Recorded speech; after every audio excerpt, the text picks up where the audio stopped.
Hej! Ja, här står jag mitt i min helix. Den här stora helixen som jag har påbörjat. Den ska ju bli åtminstone 10 våningar hög. Så då kan man väl ändå säga att jag har mycket att stå i.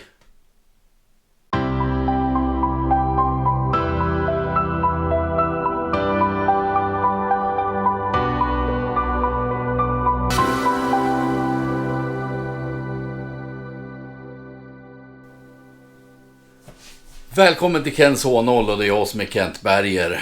Den här filmen blir kanske inte lika lång som ni är vana vid. Men det är för att jag inte har filmat så speciellt mycket. Och jag har faktiskt inte hunnit göra så speciellt mycket heller. Men en del är gjort. Och det är fortfarande så att jag tycker att det är väldigt spännande och kul. Och den här helixen som jag bygger på nu, den kommer jag jobba lugnt och metodiskt med. Det är första gången jag gör en sån här helix och jag vill att den ska bli bra. Ja, jag vill att den ska bli perfekt faktiskt till och med. Så att, om det nu går vill säga. Men det innebär ju att det kommer att bli lite granna i taget då jag har tid. För det är så mycket annat som ska göras hela tiden. Så att, ja, några få minuter här och där kan jag lägga på det här just nu i alla fall. Så att... Ja, jag tänker ju naturligtvis visa vad jag har gjort. Jag har ju tagit en del bilder och det har jag satt ihop till någon typ av montage nu då. Och sen tänker jag beskriva lite grann faktiskt i detalj hur mina tankegångar har varit. Åtminstone i början här nu då, det här första varvet. Så att, ja, det blir ingen mening att vänta. Vi kör väl. För att stigningen ska bli helt linjär så har jag valt att ha både en ytter- och en innersarg som kommer att vara monterad mot stödklossar. Det är ju då bara första varvet som den här sargen kommer att förekomma. Sen kommer det att vara distanser till respektive våning. För att inner- och yttersarg ska få rätt längd så behöver jag räkna ut omkretsen. Och det kommer ju inte jag ihåg från skolan, så då fick jag ju ta hjälp av internet. Jag googlade omkrets och då kom jag fram till den här Allacandos hemsida. Där fanns det ju rätt mycket, både exempel och hur man skulle kunna räkna ut med formler och alltihopa. Och här är den formeln som helt och hållet passar det jag ska göra. Omkretsen, det är lika med 2 gånger pi gånger radie. Ja, med mina värden så fick jag fram med formens hjälp att innersargen ska bli 3366 mm lång och yttersargen den ska vara 4358 mm lång. Eftersom jag fick mycket spillbitar över när jag fräst ut de här våningsplanerna i MDF:en så kommer jag kunna ha gott om material för att göra de här 2 sargbitarna.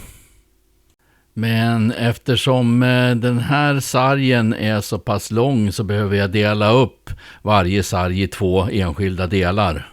För att måtten då ska stämma så har jag ritat upp alltihopa i Illustrator.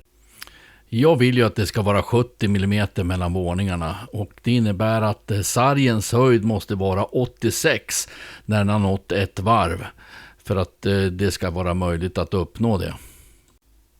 Till distanserna kommer jag använda samma material, alltså 6 mm MDF.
Ja, det var inte så speciellt mycket mer jag hade att visa den här gången.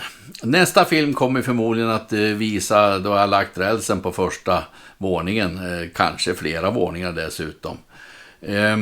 Det kommer ju gå långsamt hela hösten av flera anledningar, men en anledning är att jag har inte så mycket tid över helt enkelt.